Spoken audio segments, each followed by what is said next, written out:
BJP core committee യോഗം തിരുവനന്തപുരത്ത് പുരോഗമിക്കുന്നു. വരുന്ന തദ്ദേശ നിയമസഭാ തെരഞ്ഞെടുപ്പുകളുള്ള ഒരുക്കമാണ് പ്രധാന അജണ്ട. പുതിയ പ്രസിഡന്റ് രാജീവ് ചന്ദ്രശേഖർ ചുമതലയേറ്റ ശേഷമുള്ള ആദ്യ കോർ കമ്മിറ്റി യോഗമാണ് ഇന്നത്തേത്. രജിത്തുണ്ട് വിവരങ്ങളുമായി. രജിത്ത്, തെരഞ്ഞെടുപ്പ് ഒരുക്കങ്ങൾ മാത്രമാണോ പ്രധാന അജണ്ട? മറ്റെന്തൊക്കെ കാര്യങ്ങളായിരിക്കും ഈ യോഗത്തിൽ ചർച്ചയാവുക?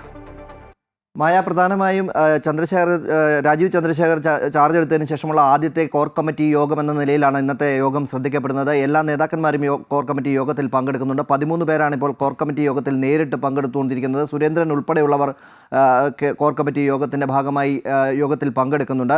വി മുരളീധരൻ മാത്രമാണ് കോർ കമ്മിറ്റി യോഗത്തിൽ ഇല്ലാത്ത. അദ്ദേഹം ഓൺലൈനായി യോഗത്തിൽ പങ്കെടുക്കുന്നുണ്ട് എന്നാണ് നമുക്ക് ലഭിക്കുന്ന വിവരം. പ്രധാനമായും തദ്ദേശ സ്വയംഭരണ സംസ്ഥാനത്തേക്ക് വരാൻ പോകുന്ന തെരഞ്ഞെടുപ്പ് ഉൾപ്പെടെ നിയമസഭാ തെരഞ്ഞെടുപ്പ് ഉൾപ്പെടെയുള്ള കാര്യങ്ങളുടെ വിലയിരുത്തലാണ്. ഒപ്പം അതിനുള്ള തയ്യാറെടുപ്പുകൾ എത്രത്തോളമായിട്ടുണ്ട് എന്നത് സംബന്ധിച്ചുള്ള കാര്യങ്ങളാണ് ഇന്നത്തെ യോഗത്തിൽ പ്രധാനമായും ഉള്ളത്. നേരത്തെ തന്നെ കെ സുരേന്ദ്രൻ സംസ്ഥാന പ്രസിഡന്റായിരുന്ന സമയത്തും കഴിഞ്ഞ മാസവും ഇതേ തരത്തിൽ തന്നെ തെരഞ്ഞെടുപ്പിൻ്റെ ഒരുക്കങ്ങൾ സംബന്ധിച്ചുകൊണ്ടുള്ള യോഗങ്ങൾ ചേർന്നിരുന്നു, വിലയിരുത്തലുകൾ നടത്തിയിരുന്നു.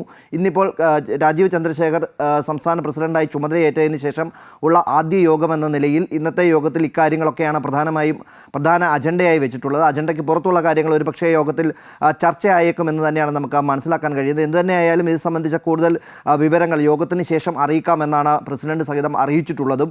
നിലവിൽ ഈ ഒരുക്കങ്ങൾ വേണം എന്നൊരു കാര്യത്തിൽ നേരത്തെ തന്നെ തീരുമാനമെടുത്തിരുന്നതാണ്. നമുക്കറിയാവുന്ന പോലെ തന്നെ സംസ്ഥാനത്ത് തിരുവനന്തപുരത്ത് തിരുവനന്തപുരം കോർപ്പറേഷനിൽ അധികാരത്തിലേക്ക് എത്തുക, ഒപ്പം തന്നെ പാലക്കാട് ഉൾപ്പെടെയുള്ളിടത്ത് അധികാരത്തിലേക്ക് എത്തുന്നതും അധികാരം തുടരുന്നതുമായിട്ടുള്ള കാര്യങ്ങൾ ആണ് യോഗത്തിൽ പ്രധാന ചർച്ചയായിട്ടുള്ളത്. മറ്റ് സ്ഥലങ്ങളിൽ, അതായത് തദ്ദേശ സ്വയംഭരണ സ്ഥാപനങ്ങളിലെ മറ്റു വാർഡുകളിൽ, അതായത് നേരത്തെ ലോക്സഭാ തെരഞ്ഞെടുപ്പിൽ 2ാം സ്ഥാനത്തേക്ക് എത്തിയ നിയമസഭാ മണ്ഡലങ്ങളുണ്ട്. ആ നിയമസഭാ മണ്ഡലങ്ങളിൽ നിയമസഭാ തെരഞ്ഞെടുപ്പിൽ വിജയത്തിലേക്ക് എത്തുക, ഒപ്പം തന്നെ മറ്റ് സ്ഥലങ്ങളിൽ തദ്ദേശ സ്വയംഭരണ സ്ഥാപനങ്ങളിൽ വിജയം നേടാൻ കഴിയുന്നിടത്തൊക്കെ വിജയം നേടിയെടുക്കുക എന്ന ഒരു ലക്ഷ്യത്തോടു കൂടി തന്നെയാണ് പ്രവർത്തനം മുന്നോട്ട് പോകുന്നത്.